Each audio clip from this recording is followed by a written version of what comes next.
Sveicināti! Mani sauc Gabriels Bakars. Nāku no Kurzemes, no Saldus novada. Man ir 10 gadi.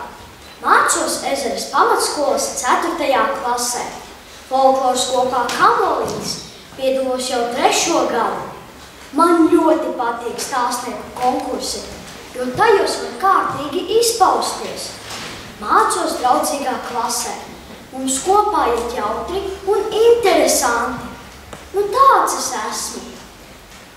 Arī pasaka, ko šodien jums stāstīšu, būs par kādu gudru un atapīgu zēnu. Latviešu tautas pasaka, kā puika bērnu svilpot mācīja. Reiz mamma likusi dēlam uztaisīt vālīti, ar ko drēbes kūt. Tas bija ļoti svarīgi, jo tais tālajos laikos veļas mašīnu nebija, tāpēc veļu lika uz velēnu. Tādu īpašu dēlīti reizēm rievotu saziepēja un kārtīgi izdauzīja. Tā nu puika iegājis mežā, taisījis vālīti un sācis svilpot.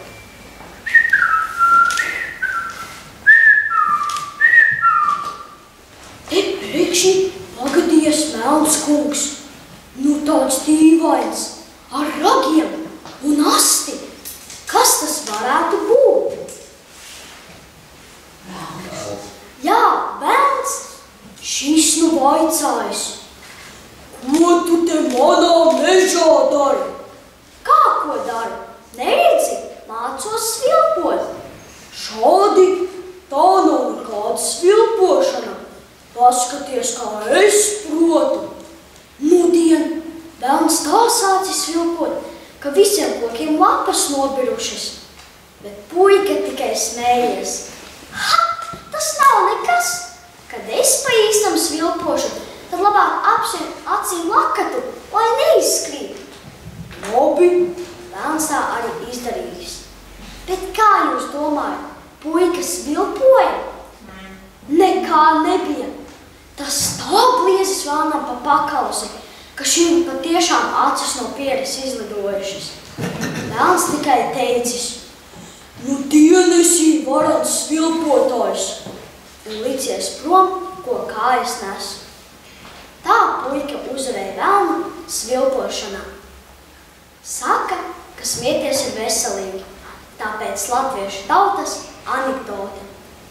Dabaznību stundās skolotāji man jautā, Gabriel, kādas zivis tu pazīsti? Nu, teikšu godīgi, neesmu makšķernieks. Man vienkārši to zivtiņu žēl. Bet tad man galvā ienāca ģeniāla doma. Brokastis, hurrā, brokastis!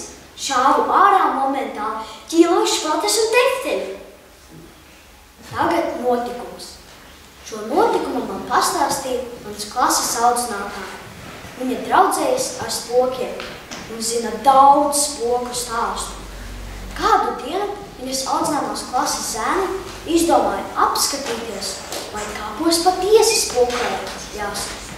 Paši saprot, gaismā jau spoku nav, tāpēc sagaidījuši kreisliņu un devušies ceļā. Ceļš jau uz kapiem bijis baiļu pilns, pie katra mazākā troksnīša, apstājušies un ieklausījušies. Baili bijis ļoti. Tuvojušies kapiem, visi sastinguši. Uz kapu valņa. Valnis ir ar sūnām apaudzis zemes uzbērums, kas norobežo kapu teritoriju. Varēja redzēt tādu baltu formu, mazāku par cilvēku. Paši saprotat, spoki ir mazāki par cilvēkiem. Pirmajā mirklī visi gribējuši mesties prom. Pēc zinkārība uzvarējusi. Kad viņi tam dīvainiem baltumam tuvojušies, tas gājas uz priekšu, vispār interesantāk. Bet tad pēkšņi baltums pazudis, kļuvis tā dīvaini, pat sameties bail, un visi skrējuši mājās. Mājās tikuši rekordātrumā. Nākamajā dienā pastāstījuši skolotāji par notikušo. Bet ciemā runājot, ka tas nebija spoks, bet gan kāziņa, kas izbēga tuvējās mājas. Tāds lūk izrādījies šis spoks. Paldies par uzmanību!